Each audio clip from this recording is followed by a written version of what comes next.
بسم الله الرحمن الرحيم يا أيها المزمل قم الليل إلا قليلا نصفه أو انقص منه قليلا أو زد عليه ورتل القرآن ترتيلا. دا سورة مزمل د مکی سورت ده. لسم یولسم شلم دا آیتونه مدنی دي. مجموعه شل آیات د دوی رکو ده. حضرت پیغمبر صلی الله علیه وسلم ته په نومانو مبارکو کې دوه نومونه د قرآن عظیم شان هم معنا ذکر شوي دي. الفاظ بدل دي، معنا یوه ده. دا په جامه کې چې سړی ځان پټ کړي، څادر په ځان واچوي، ځان کې ونغاړي، دغته په عربیت کې مزمل هم ویایي، دغته مدثر هم ویایي. یا ایها المزمل یا ایها المدثر. اوس د دغه نومو وجه دا څه وخت نبي اسلام دغه نومونه یاد شوي دي. عربو کې یو قانون ده چې یو څوک چې په یو کار لګیا وي، په یو شي باندې مبتلا او متصف وي، بل څوک چې د شفقت نوم په دغه دی د هغه شي نه یې راواخلي چې هغه کوم کار چې دی له اوس بالفعل کې مشغول ده، د حال نه چې کوم نوم جوړ شي هلته ډېر د مشافقت نوم ویل کېږي. حضرت سیدنا علي رضی الله تعالی عنه د حضرت بی فاطمه زهرا رضی الله تعالی عنها نه څه ګیلمن شو، لاړ جومات ته، په جومات کې ویده شو. حضرت سیدنا پیغمبر صلی الله علیه وسلم چې راغی، حضرت بی فاطمه رضی الله عنها ته وی چیرې د دې اکا زوی دی؟ هغه ورته چې ما نه داسې څه ګیلمن شو، جومات ته تللی، په جومات کې ویده ده. ان حضرت صلی الله علیه وسلم ورغی جومات ته، حضرت سیدنا علي رضی الله عنه ویده ده، خو مخکې خو کمیسونه پرتوګونه ډېر نه وو، څادر او لنګ وو. دا څادر مبارک لوېدلی دی، په خوب ویده ده، دغه مټ یې په خاورو ککړ شوی. جومات کې خو غالۍ نه وې. دغه د خاورو اتصاف د دی په خاورو ککړ د دغه نه نبي علیه السلام یو نوم ورته جوړ کړ، قم ابا تراب. ابا تراب ملازم د خاورو سره چې نکت یې په خاورو جګ شه. حضرت علي رضی الله عنه ډېر نومونه وو، خو په ټولو نومو کې په دغه نامه ډېر خوشحاله کېدو، ځکه دا نبي علیه السلام د نهایت شفقت په وخت کې دا یې خوشحاله کوو. نهایت شفقت په وخت کې دا نوم دلته یې کېده. دغه دوه نومونه اوس الله تعالی چې پیغمبر علیه السلام ته مزمل او مدثر نومونه قرآن کې نازل کړي دي، دا یې په څه وخت کې کړي چې حضرت نبي علیه السلام په څادر کې پټ و، په دغه حال کې دا نوم راخیستی، ای په څادر کې ځان پټوونکی، یا ایها المزمل یا ایها المدثر. خو دواړه داسې دي چې د پریشاني حال یې خوشحاله کوي. یو حضرت پیغمبر صلی الله علیه وسلم چې غار حرا کې چیله تېروله، اول وحی نازل شوه د سورت اقرا 15 آیتونه، 3 کاله بیا وحی منقطعه وه. حضرت نبی علیه السلام به د روژې په میاشت کې هلته جوار کوه، چیله به یې تېروله په هغه غار کې. 3 کاله بعد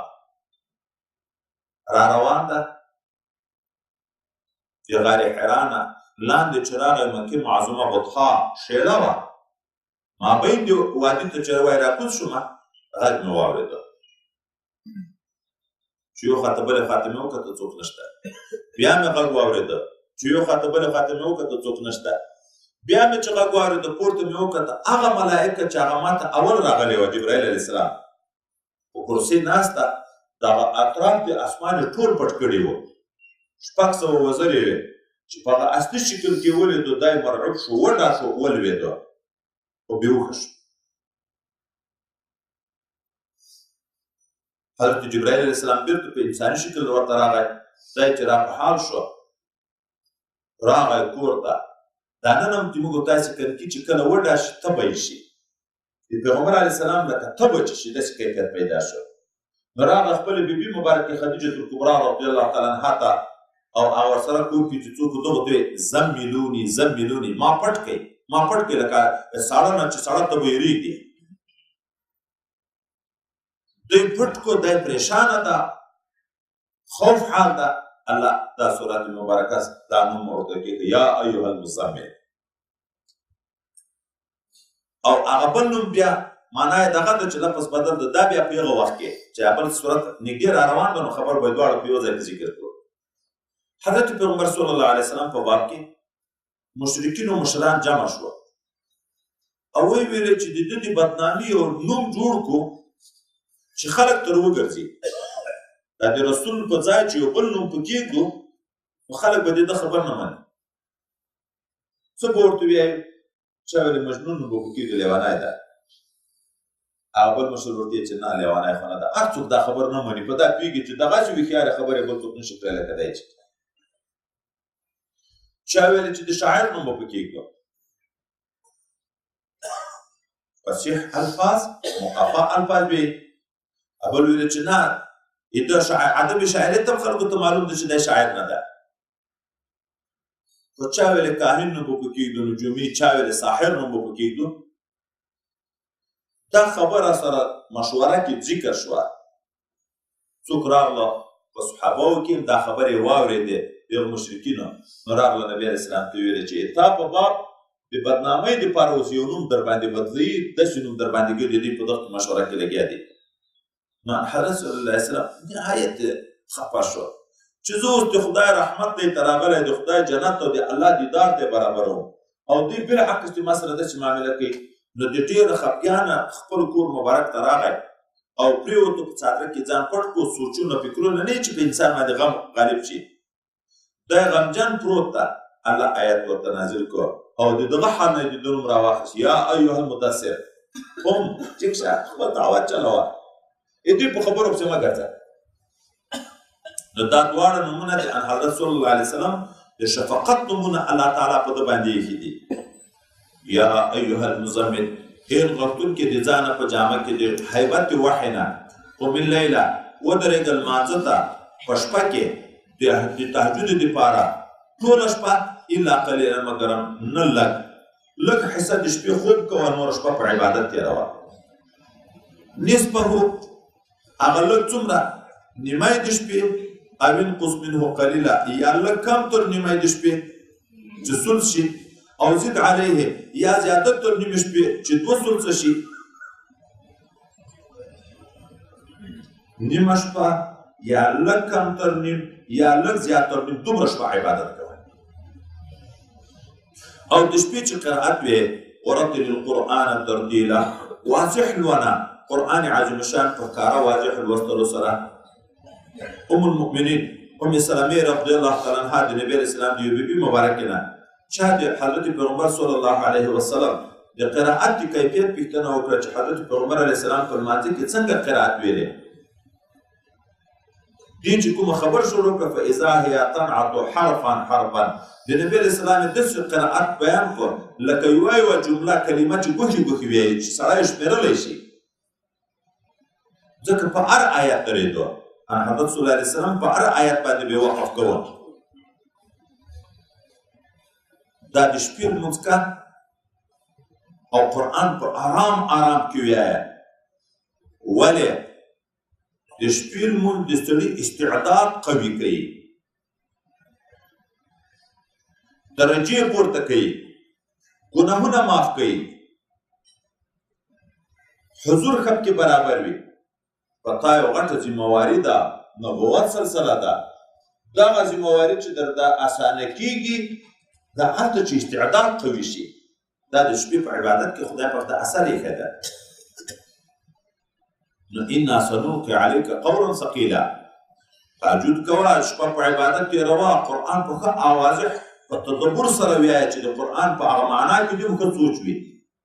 ځکه انا سنلقي علیک قولا ثقیلا، بېشکه موږ غورځوو په تا باندې یو قول دروند. دروند ولې ده د قرآن عظیم شان؟ یا وایي دروند ده په کفارو، دوی ته عبادت ایمان راوړل ډېر مشکل دی، یا په یو ډېر دروند ده، یا موږ تا ته نازلوو دغه قول ثقیل کلام دروند چې په اوامرو نواهیو مشتمل ده، هغه عبادات رانده دي په نفس باندې چې ته روژه نیسه او ته لمونځ کوه او ته زکات ورکوه او ته حج کوه او ته جهاد کوه ته نفلي او فرضي اعمال کوه، دا په نفس بوج دي، درانده دي. یا موږ په تا باندې القا د قول کوو چې قول ثقیل ده، د الله کلام ده، د رب کریم د کلام وزن زیات ده، عظمت زیات ده. چې نبی علیه الصلاة والسلام کاتب حضرت زید رضی الله تعالی عنه راوغوښت، یو آیات یې ورته وویل چې دا لیکه. ان حضرت صلی الله علیه وسلم خپل ورون مبارک د خپل شاګرد په ورانه برسیره یې کړی. په دا مابین کې چې مجاهد او غیر مجاهد برابر نه دي، ړوند صحابي راغی، هغه ورته زه خو معذور یم، کنې شوق د جهاد خو د امام شته. الله تعالی دغه یو ټکی نازل کړو، غیر اولی الضرر. دوی وایي دا صحابي وایي، ګورې د صحابي غوندې استعداد شکن وایي، وایي نږدې و چې د ما ورون هډوکی مات شي، دومره درنوالی مې محسوس کړو. حتی ډېر وخت به داسې و چې په آس په سپورو نبي علیه السلام چې وحی به شروع شو، آس به ولوېده. انا سنلقي قولا ثقیلا، یو دروند قول د الله کلام ده، د هغه د وحی استعداد برداشت هر څوک نه لري. ته خوارۍ شروع کړه چې الله دې استعداد قوي کړي. موږ ته د خدای پاک توفیق راکړي. زه خو په خپله غږېږم، ډېر عمل مې نشته. دا مشایخو ته دا اجازه نامه کې چې کومه موږ ته حضرت مبارک کتابچه ده، هلته د ډېرو ختمو د ډېرو نقلو هدایات دي. دا خلیفګانو ته اشراق لمونځ ده، د پلانکي وخت لمونځ ده، د اوابین لمونځ ده، د تهجد لمونځ ده، دا به کې دا به کې دا به کې، دا ختم به کې دا ختم به کې دا ختم به کې، لکه د امام رباني صاحب ختم ده، د امام معصوم صاحب ختم ده، د مشایخ صاحب ختم ده. د زائد اذکار او نزائد دغه کوشش پکې په وظیفو کې لطائف او نفیس باتو په مراقبو کې، ولې چې قوت قوي شي، استعداد زیات شي، کشف حقیقي پیدا شي. د مریدانو تربیه درغه غاړه ده، قول ثقیل، ذمهواري درنده ده چې د بل انسان ته تربیه کوي او د هغه د باطن صفایي کوي. ځکه خو رسول الله تزکیه کړه، ته و د هغه وارث ته تزکیه کوي. د هغه باطن د ګناهو د خیر نه دروند بار ده. که انسان استعداد خپل کمزوری وي، دا چې په دغه تصوف کې علم نه لري، هغه خلیفه صاحبان غریبانان هم کله داسې چې د دغه خلیفه صاحبانو سره وخت نه تېري چې ځان پوه کړي، هغه هم کله لاړ شي ناکام شي. دغه د مرید حال کله سړي ته رانقل کېږي. هغه ټکي چې کوم محبت د دنیا ده، کوم محبت د کوم شي ده، د توجه ورته وکړه، د هغه نه خو خدای پاک لرې کړي د په توجه، خو د هغه نه ده ته رانقل شي. اوس چې استعداد کمزوری د ځان یې لرې نه کړي، په ده کې پاتې شي. وروسته پیر یې ګمراه شي، وروسته پیر یې د دنیا په محبت باندې لګیا شي، په نورو شیانو باندې لګیا شي. دا به اوس بېرته بیا احمدزی خلیفه مبارک قدس الله سره ما د خلیفه صاحبانو نه ډېر الحمدلله نصایح اورېدلي او یاد مې لرلي. دوی له زه چې کله د بعضې خلکو سره وظیفې وکړم چې بیا خپله ځان ته خدای ته ژړا ونه کړم، نفلونه ونه کړم، ذکرونه ونه کړم، دا ظاهري جسماني تکلیف هم دومره راته پیدا شي لکه په لرګیو چې ویلی یم، دا وجود باندې مې وایي دومره دردونه تېرېږي. ځکه هغه د ګناهو نه بار وي، درانده پېټې چې په سړي باندې راشي، بېرته به کوشش کوي چې هغه خدای پاک د تا نه لرې کړي. نقشبندي طریقې کې خدای پاک دغه کمال مې کړی چې د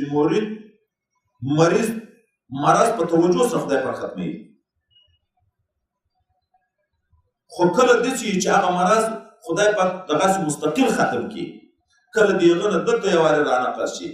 بیا په دغه شیخ باندې ډېر مرضونه تکلیفونه وي، بیا به خواري کوي چې خدای پاک یې ده نه بېرته لرې کړي. نو زه قول ثقیل درته نازلوم،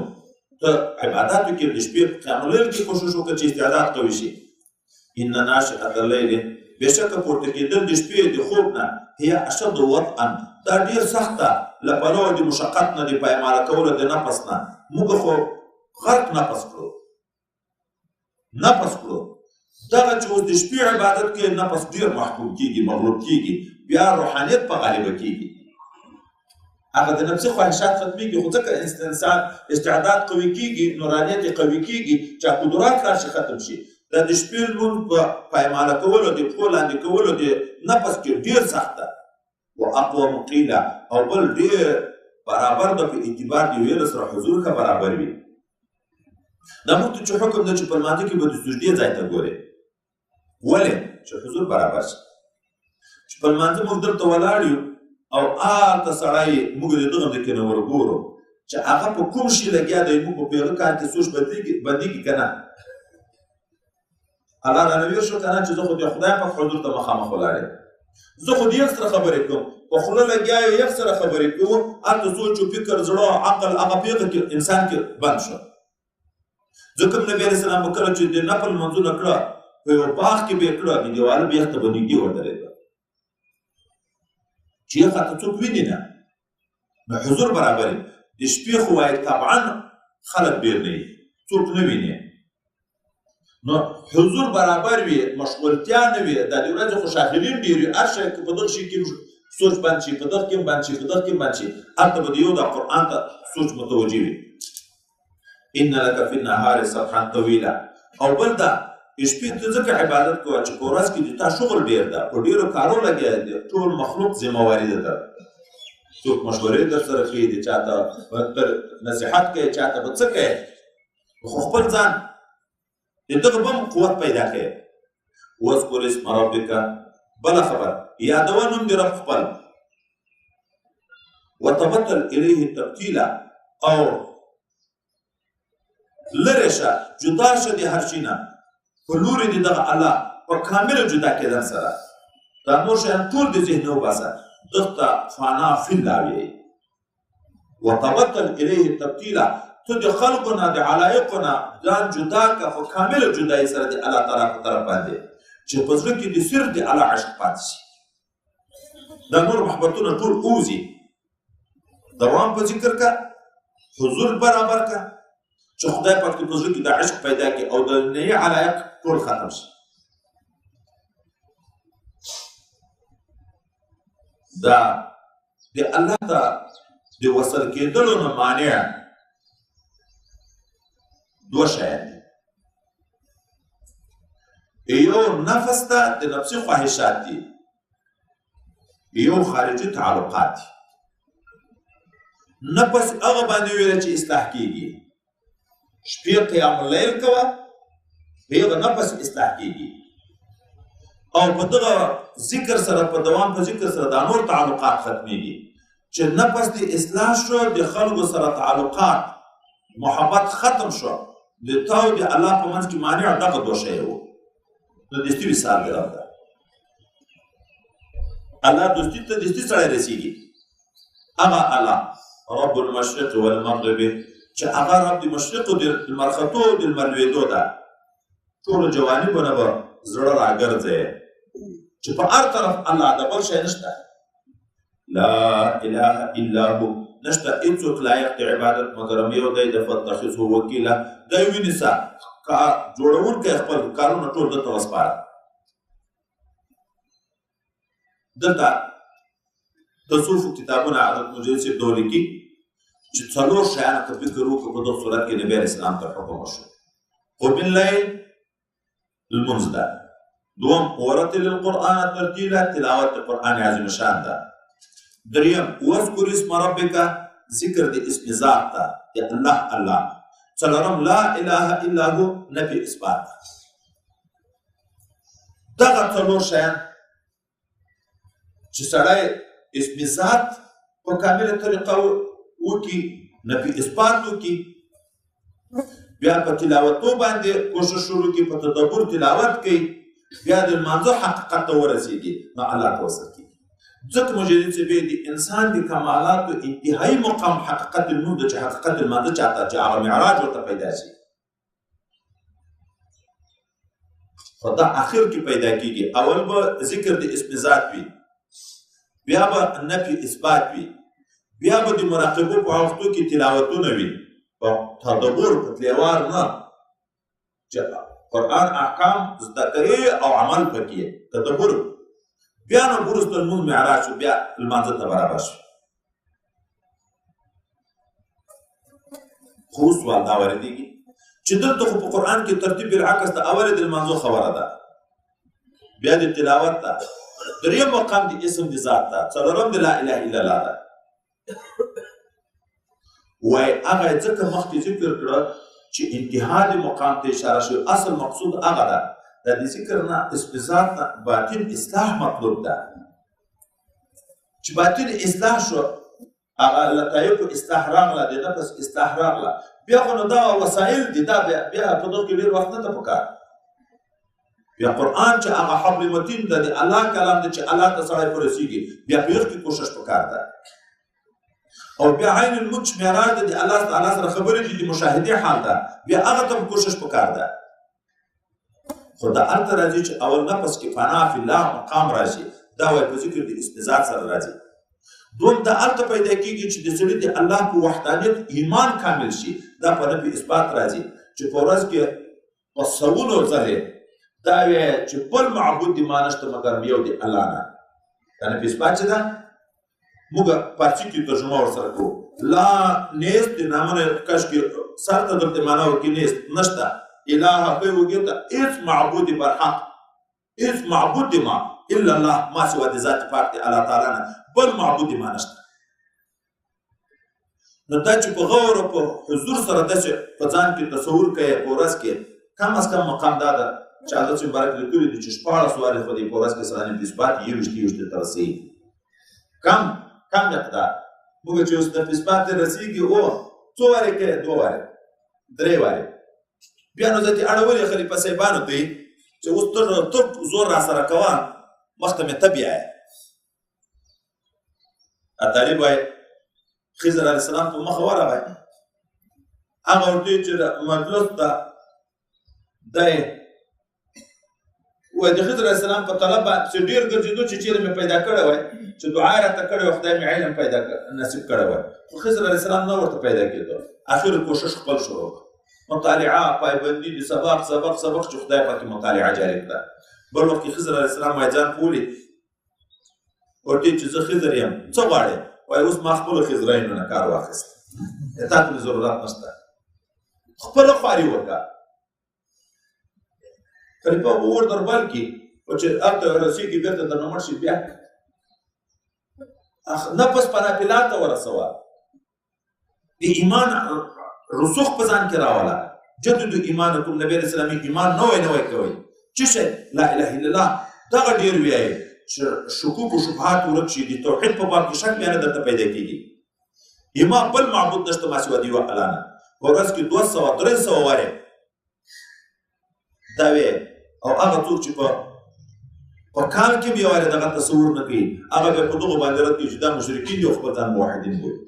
او په ورځ کې کم از کم 300 وارې دغه تصور کوي چې د ما معبود بل ده ما سوا د الله نه بل څوک نشته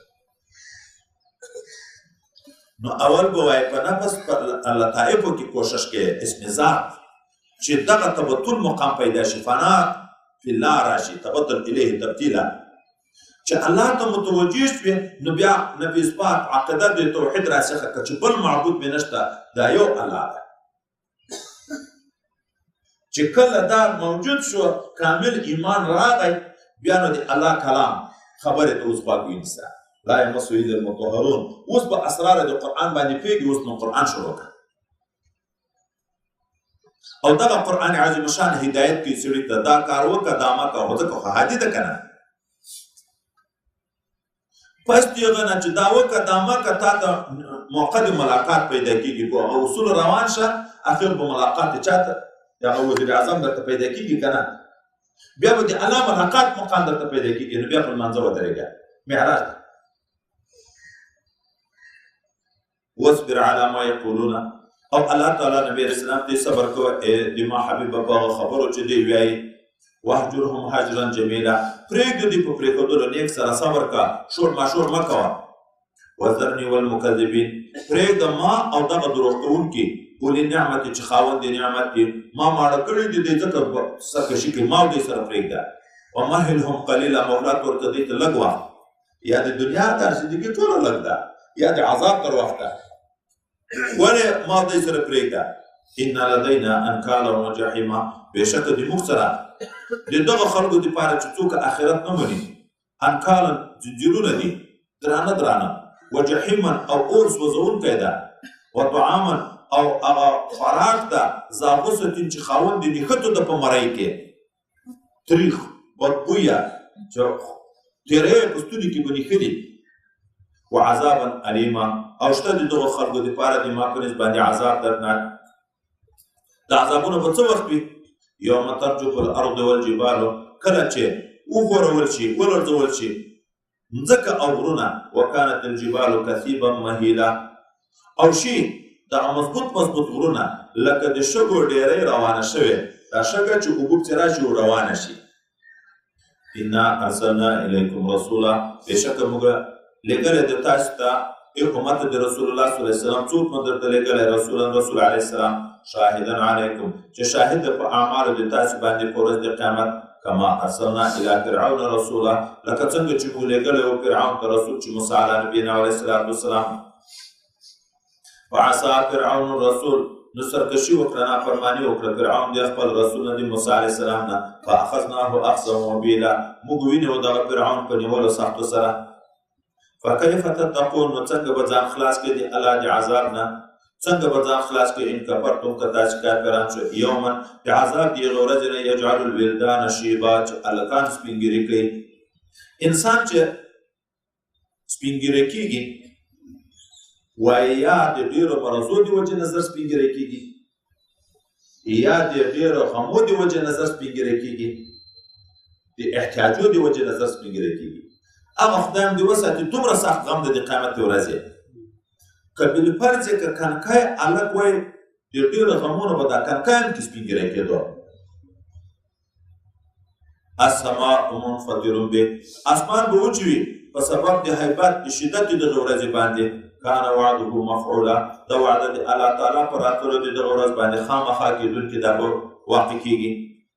ان هذه التذکره بېشکه دغه آیتونه ویره ورکوونکي دي پند نصیحت د خلکو دپاره فمن شاء اتخذ الی ربه سبیلا نو څوک چې اراده کوي